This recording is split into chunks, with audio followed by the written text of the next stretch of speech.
place to see one of my very best friends. Shout out, Elle. Should be well chuffed. I wanted to talk about dating with a disability, dating with Usher syndrome. Yeah. Tricky one, because it took me a long time to gather up the confidence to feel worthy of a relationship. I've had a couple of fairly serious relationships. I'm just gonna quickly have a look around again and see if anyone's listening. Oh, still an empty carriage.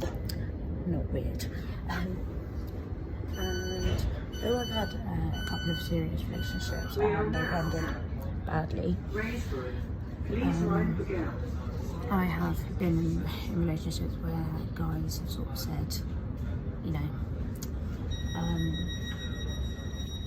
oops, someone was talking fast, where they've sort of said, yeah, don't want to be responsible for your blindness, that's why I don't take you out for dinner. Yeah, that was a hard one to deal with, but I think looking back in hindsight, we were both quite young and had some maturing to do. I don't hate this guy anymore, you know, I forgive him, he's not a great person, but I did really have to work on fully accepting myself before really like embracing a proper serious relationship. But then of course there's meeting people, so I go off out clubbing and I don't have my guide dog, I don't have my cane, but I'm being looked after by my friends. Can't see anything in the dark, but I love dancing and I love socialising. And I often have to get told by my friends when a guy is showing an interest or is flirting. I don't think that's anything to do with being blind, I can't pick up on the signs. It's a really hard one because over the past few years, I have gone on dating sites, Tinder. I actually met my last boyfriend on Tinder and it was a great relationship, but it was really tricky because you don't exactly want to put I'm deaf blind in your bio, well I didn't, and I also kind of wanted to be in control of how to tell this person rather than have this person find out. On this occasion I chose to get to know the guy first, meet him, and when I met him, tell him about Usher syndrome. Was this the right way? Was this the wrong way? I don't know. But it was a tricky one because I of course had to consider my mobility, and you know, he picked me up. That was my cane, no worries, all was good. Going to continue this story in a moment. Just gotta get off this train one sec. Right, I'm off the train, got my cane, and I'm ready to restart my story. So yes, we had arranged a date. I was really chuffed. I had my first Tinder date. I was very nervous, but I was feeling quite excited. The only problem was, of course, is this guy didn't know about Usher syndrome. One of the many factors of having Usher syndrome is night blindness. So you do not see a thing in the dark. I cannot see a thing in the dark. And so it was winter time, so it got dark very quickly, and I was looking out the window thinking, oh goodness, I probably should have told this guy. You know, he's coming to pick me up, he's being a gentleman, but how am I going to get from my house, which has got 4 steps and a bit of gravel, to the pavement, to his car? How am I going to do that and not embarrass myself? I want to make a good first impression. So my parents are sort of laughing at me and they're saying, it's fine Molly, don't worry, you've got this. So he arrives, I see his car. He texted me and he said, what number are you? What cars have you got on your drive? So I described. And so I imagined that he had pulled into our road and turned around and pulled up at our house. So I kind of rehearse it, you know. I open up the door, I'm wearing my nice little outfit, and one sec, got to concentrate, clear. Yeah, I've walked outside. I'm consciously walking around his car, open the front door, and I sit down. I'd only opened the driver's seat door and sat on his lap, and he was like, "Oh, hello." I jumped up and obviously was mortified because I had clearly got into the car on the wrong side like a div and sat on his lap. I'd never even met the guy yet, so I was mortified, and I obviously ran back round the other side and got in. I said, you know, how's that for a first impression? And it actually broke the ice, you know. Like, looking back, it was just so funny, but I was so embarrassed at the time.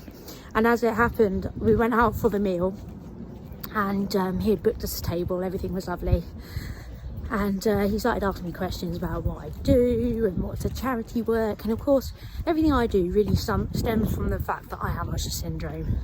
And I said, look, I know I've told you there's something I've got to tell you, I need to tell you now. And he just looked at me, and I said, yeah, you know, I've got this condition, I'm deaf, and I'm also blind. Got this condition called Usher syndrome. Kind of went into this like spiel, and I was very nervous. I found this guy very attractive. I was very attracted to him, and I was thinking, oh my goodness, for whatever messed up reason, I kind of thought he's not going to like me anymore. But he just looked at me, didn't say anything, and he went, yeah, I already knew. And I was like, sorry? He said, yeah, I when we first started talking, I googled your name, so I know. I just didn't want you to think that I wouldn't take you out on a date, knowing you had this condition, so I just wanted to treat you as normal as possible. Of course, brownie points, big time brownie points. I was very, very chuffed. I was like, oh my goodness.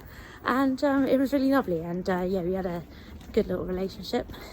Didn't last forever, you know, that ended. But one thing, I just passed a lady who probably thinks I'm talking to myself, but one thing that I will say since then is I've been on dates.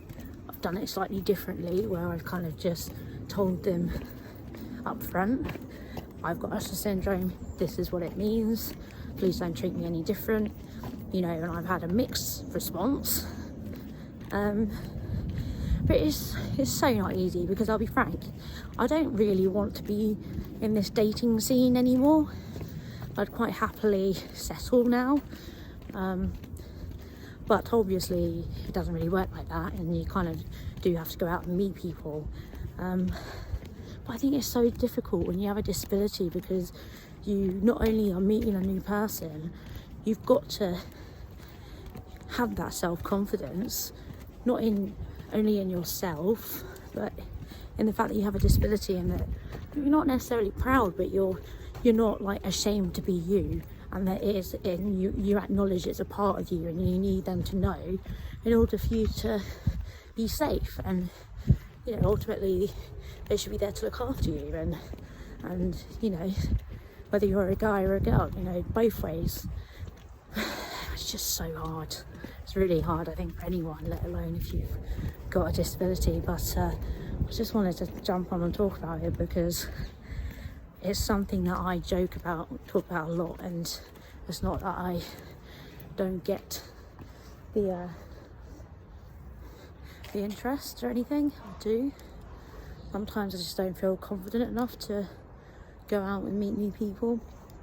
I like the idea of talking and getting to know someone for quite a while before anything else happens, but I think that's no different to anybody else. But I do think there are some extra challenges when you've got a disability, and I don't want to say more so if you have an invisible disability, because I can imagine if you've got a visible disability it also being difficult. But yeah, I wanted to talk about that. It was a funny topic that I thought was worth addressing, and now you guys know me a little bit more, or people that have already heard my stories, there's many stories, are probably laughing at me right now for telling the whole world about my disastrous dating life. It's not disastrous, but again, if you relate or whatever, you're not alone. And if you want to talk about your dating life and antics, do let me know, because I would happily meet for a coffee and talk about these things. I can talk for England, as you've probably guessed, but just because you have a disability or mental health condition does not mean that you're any less valued as an individual. You do deserve love, and you will get it. If you haven't already got it, you will get it. But first and foremost, it's definitely got to come from you, irrespective of disability or not. You've got to, it's true what they say, you've got to really rate yourself.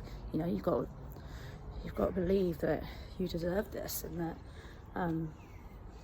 that person would be lucky to have you as well. I think that's taken me a while to get to, is actually to feel like whoever ends up with me will be lucky to have me. So that's what I feel like now.